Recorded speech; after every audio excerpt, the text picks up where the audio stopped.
मित्रों, आगरे के ताजमहल के बारे में तो आपने ज़रूर सुना होगा। मैं हूँ राधेश्याम यादव। दोस्तों नमस्कार, आप सबको मेरे विद्रोही चैनल पर बहुत बहुत स्वागत है। मित्रों, आगरे के ताजमहल के बारे में तो आपने ज़रूर सुना होगा।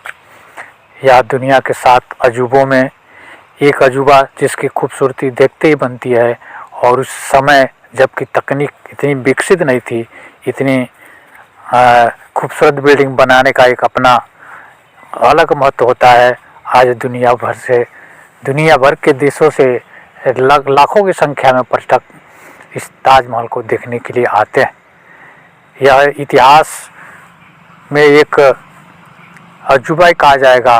इस बादशाहियत के दिल में, बादशाहियत के कलेजे में जितना कोमल दिल था, जिसने अपने बेगम के लिए इतनी महंगी और खूबसूरत ताजमहल बना दी, जिसकी चर्चा पूरे दुनिया में हो रही है।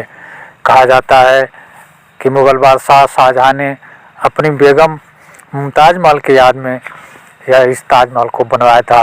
यह ताजमहल संगमरमर के सफ़ेद पत्थरों से बना है और ये सारे के सारे पत्थर बैलगाड़ियों द्वारा लाए गए थे, दूर से लाए गए थे, जिन्हें बनाने में कहा जाता है कि 20,000 मजदूरों ने लगभग 22 वर्षों तक लगातार कार्य किया।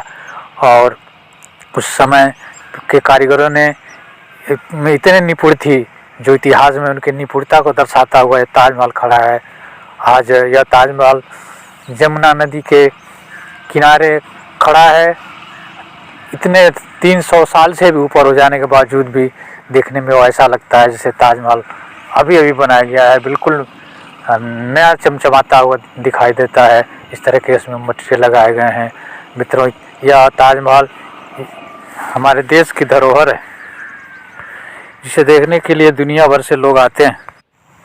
ऐसा कहा जाता है कि मुमताज़ महल के 14 संतानें थी, जिन्होंने 14 संतानों को जन्म दिया था। 14वीं संतान को जन्म देने के बाद बेगम मुमताज़ महल की तबीयत खराब हो गई। बादशाह ने तमाम हकीमों को दिखाया, लेकिन उनकी हालत लगातार गिरती जा रही थी। और ऐसा कहा जाता है कि बादशाह शाहजहाँ ने कहा था कि बोलो, मैं तुम्हारे लिए क्या कर सकता हूँ। और तब उस मुमताज़ महल ने कहा था कि कुछ ऐसा करिए जिससे मरने के बाद भी हमारा प्रेम अमर रहे। और कहा जाता है कि उन्हीं की याद में शाहजहाँ ने इस ताजमहल को बनवाया था। आगरा का ताजमहल जो इतिहास में प्रसिद्ध है और जिसे बनवाने में कहा जाता है कि मैं फिर से दोहरा दूं कि 20,000 मजदूरों ने लगभग 22 वर्षों तक काम किया। यह शाहजहाँ और मुमताज़ महल के अमर प्रेम का संकेत है। और इसकी सुंदरता अगर आप चांदनी रात में देखें, पूर्णमासी के दिन पूर्णमासी की रात को देखें, तो इसकी सुंदरता देखते ही बनती है।